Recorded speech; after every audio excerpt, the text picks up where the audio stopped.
MLC Sharanagouda Patil ಅವರ ಕಾರಿಗೆ DS Hulageri ಬಣ್ಣದ ಕಾಂಗ್ರೆಸ್ ಕಾರ್ಯಕರ್ತರು ಅಡ್ಡ ಹಾಕಿ ಗಲಾಟೆ ಸೃಷ್ಟಿಸಿದ ಘಟನೆ ಲಿಂಗಸಗೂರು ತಾಲೂಕು ಗೋರೆವಾಳ ಗ್ರಾಮದಲ್ಲಿ ನಡೆದಿದೆ. ಗ್ರಾಮದ ಕೃಷಿ ಗೋದಾಮ ಉದ್ಘಾಟನೆ ಕಾರ್ಯಕ್ರಮ ಮುಗಿಸಿ ವಾಪಸ್ಸಾಗುವಾಗ ಎಂಎಲ್ಸಿ ಶರಣಗೌಡ ಪಾಟೀಲ್ ಕಾರು ಹುಲಿಗೇರಿ ಬಣದ ಕಾರ್ಯಕರ್ತರು ತಡೆಯಿದ್ದು ಇಬ್ಬರ ನಡುವೆಯೂ ಮಾತಿನ ಚಕಮಕಿ ನಡೆಯಿತು. ಈ ವೇಳೆ ಕಾರ್ಯಕರ್ತರು ನಾಯಕನ ವಿರುದ್ಧ ಘೋಷಣೆ ಕೂಗಿದ್ರು.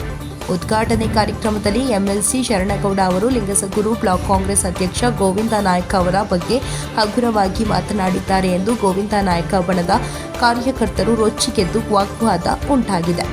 ಈ ಸಂದರ್ಭದಲ್ಲಿ ಎರಡು ಗುಂಪಿನ ಮಧ್ಯೆ ವಾಗ್ವಾದ ಏರ್ಪಟ್ಟು ಗದ್ದಲ ಉಂಟಾಯಿತು. ಒಂದು ಹಂತದಲ್ಲಿ ಎರಡು ಬಣದ ಕಾರ್ಯಕರ್ತರು ಪರಸ್ಪರ ಕೈ ಮಿಲಾಯಿಸುವ ಹಂತಕ್ಕೆ ತಲುಪಿತು ಎಂದು ಸ್ಥಳೀಯರು ಮಾಹಿತಿ ನೀಡಿದರು.